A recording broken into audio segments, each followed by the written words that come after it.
नमस्कार दोस्तों, आप सभी का स्वागत है आपके अपने YouTube चैनल ज्ञान स्टडी LMP पर। दोस्तों आज हम लोग सामान्य ज्ञान के प्रश्न करने वाले हैं।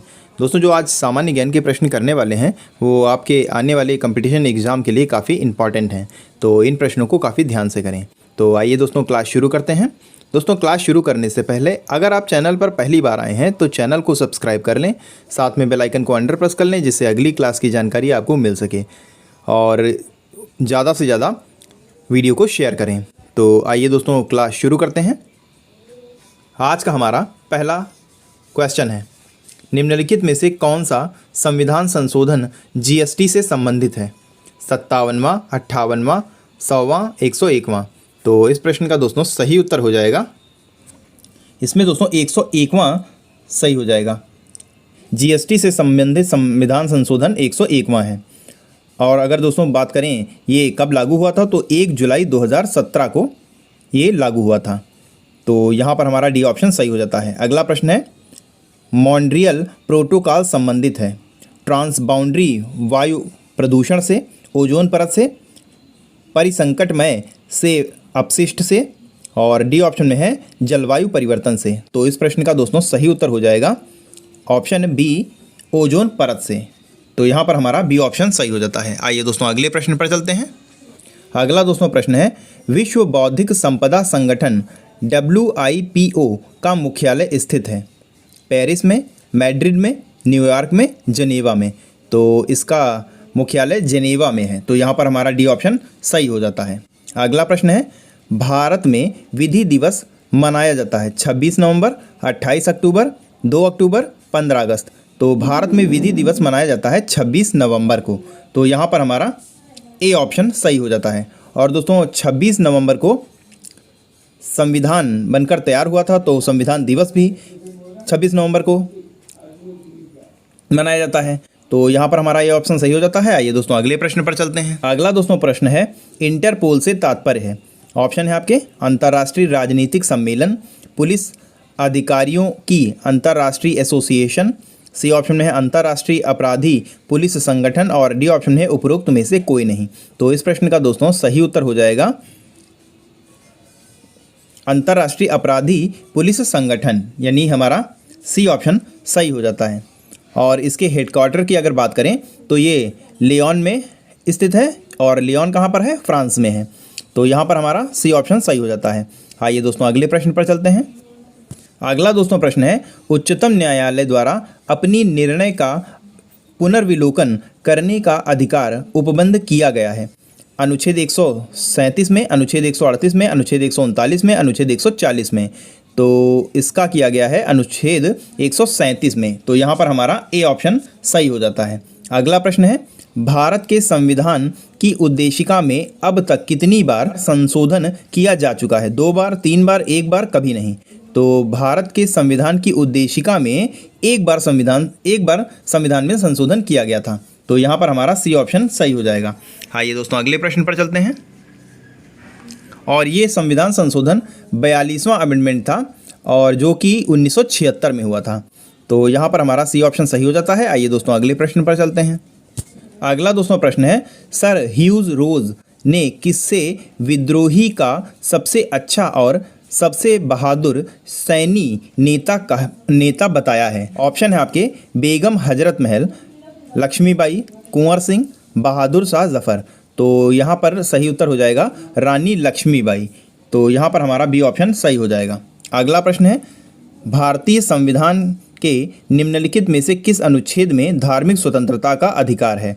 अनुच्छेद 25 से 28, अनुच्छेद 29 से 30, अनुच्छेद 32-35, और डी ऑप्शन में अनुच्छेद 23-24। तो इस प्रश्न का दोस्तों सही उत्तर हो जाएगा धार्मिक स्वतंत्रता से संबंधित अनुच्छेद है 25 से 28। तो यहाँ पर हमारा ए ऑप्शन सही हो जाएगा। आइए दोस्तों अगले प्रश्न पर चलते हैं। अगला दोस्तों प्रश्न है, निम्नलिखित में से किसे गोल्डन फाइबर के रूप में जाना जाता है? कॉटन, सिल्क, जूट, इनमें से कोई नहीं। तो गोल्डन फाइबर के रूप में जूट जाना जाता है। तो यहाँ पर हमारा सी ऑप्शन सही हो जाता है। अगला दोस्तों प्रश्न है, निम्नलिखित में से किस राहत मूर्तिकला शिलालेख में अशोक के पत्थर के चित्र के साथ रणियों अशोक यानी राजा अशोक का उल्लेख मिलता है? कंगनहली, सांची, शहबाजगढ़ी और डी ऑप्शन में है सोहगौरा। तो इस प्रश्न का दोस्तों सही उत्तर हो जाएगा, इसमें दोस्तों ऑप्शन ए सही हो जाएगा। रणियो अशोक, इसका दोस्तों मतलब दिया हुआ है राजा अशोक। रणियो का मतलब होता है राजा। और कंगनहली की बात करें तो ये कर्नाटक राज्य में स्थित है। तो इस प्रश्न का ए ऑप्शन सही हो जाता है। आइए दोस्तों अगले प्रश्न पर चलते हैं।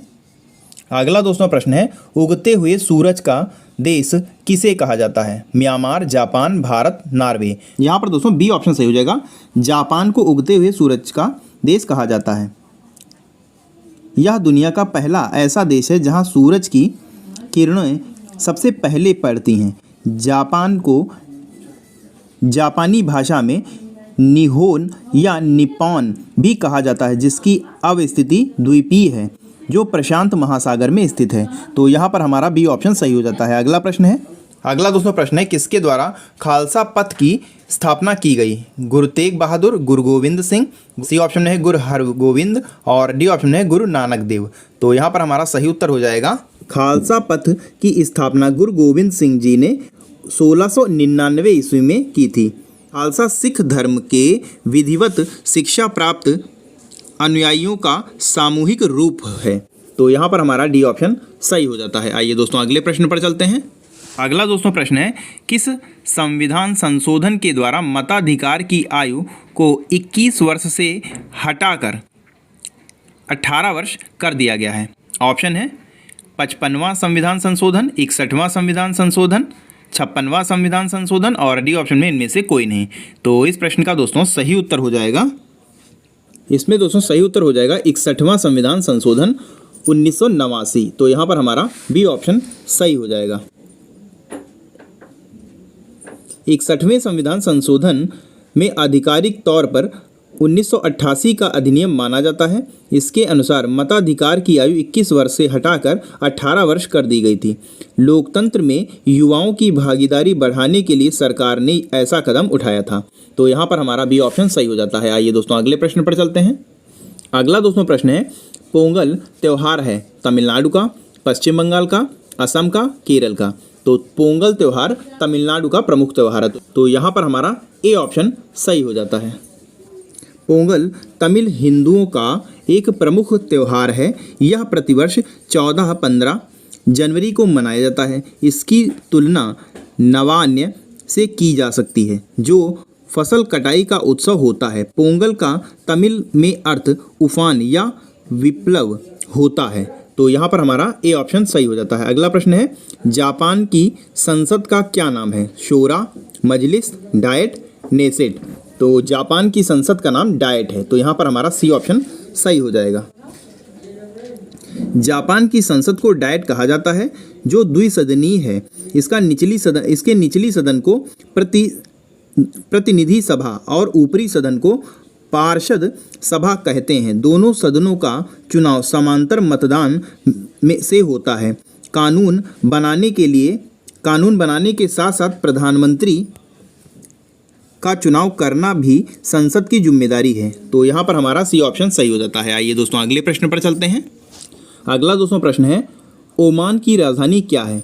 Riyadh, Ramallah, Abu Dhabi, Muscat? तो ओमान की राजधानी मस्कट है। तो यहाँ पर हमारा डी ऑप्शन सही हो जाता है। ओमान अरब प्रायद्वीपीय के पूर्व दक्षिण में स्थित एक देश है, जिसे आधिकारिक रूप से सल्तनत ओमान नाम से जानते हैं। ओमान की राजधानी मस्कट है। तो यहाँ पर हमारा डी ऑप्शन सही हो जाता है। अगला प्रश्न है, राज्य हड़प नीति से निम्न में से कौन संबंधित है? Lord Ripon, Lord Minto, Lord Curzon, Lord Dalhousie? तो हड़प नीति से लॉर्ड डलहौजी संबंधित हैं। तो यहाँ पर हमारा डी ऑप्शन सही हो जाता है। आइए दोस्तों अगले प्रश्न पर चलते हैं। अगला दोस्तों प्रश्न है, उस भारती का क्या नाम था जिसने तीनों गोलमेज सम्मेलनों में भाग लिया था? Doctor BR Ambedkar, Mahatma Gandhi, Mohammad Ali Jinnah, Jawaharlal Nehru? तो इस प्रश्न का दोस्तों सही उत्तर है डॉक्टर BR अम्बेडकर, यानी यहाँ पर हमारा ए ऑप्शन सही हो जाता है। डॉक्टर भीमराव अम्बेडकर तीनों गोलमेज सम्मेलनों में भाग लेने वाले अकेले प्रतिनिधि थे। तो यहाँ पर हमारा ए ऑप्शन सही हो जाता है। अगला प्रश्न है, भारत में क्रिप्स मिशन किस वर्ष आया? 1940, 1942, 1944, 1946। तो क्रिप्स मिशन भारत 1942 में आया। तो यहाँ पर हमारा बी ऑप्शन सही हो जाता है। द्वितीय विश्व युद्ध में जापान की बढ़ती हुई शक्ति को देखते हुए अंतर्राष्ट्रीय समुदाय विशेषकर अमेरिका, चीन और ऑस्ट्रेलिया ने ब्रिटेन पर भारत को स्वतंत्र करने के लिए दबाव बढ़ाया, जिसके फलस्वरूप स्टैफोर्ड क्रिप्स के नेतृत्व में मिशन भारतीय नेताओं से वार्ता हेतु मार्च 1942 में भारत आया। तो यहाँ पर हमारा बी ऑप्शन सही हो जाता है। तो दोस्तों आज के लिए बस इतना ही। कैसी लगी आज की क्लास कमेंट करके ज़रूर बताएं। और दोस्तों अगर आज की क्लास आपको पसंद आई हो तो लाइक करें, और अगर दोस्तों आप चैनल पर पहली बार आए हैं तो चैनल को सब्सक्राइब कर लें, साथ में बेल आइकन को अंडर प्रेस कर लें, जिससे अगली क्लास की जानकारी आपको मिल सके। और साथ ही साथ जितना हो सके वीडियो को शेयर करते रहें। मिलते हैं अगली क्लास में, तब तक के लिए नमस्कार, जय हिंद, जय भारत।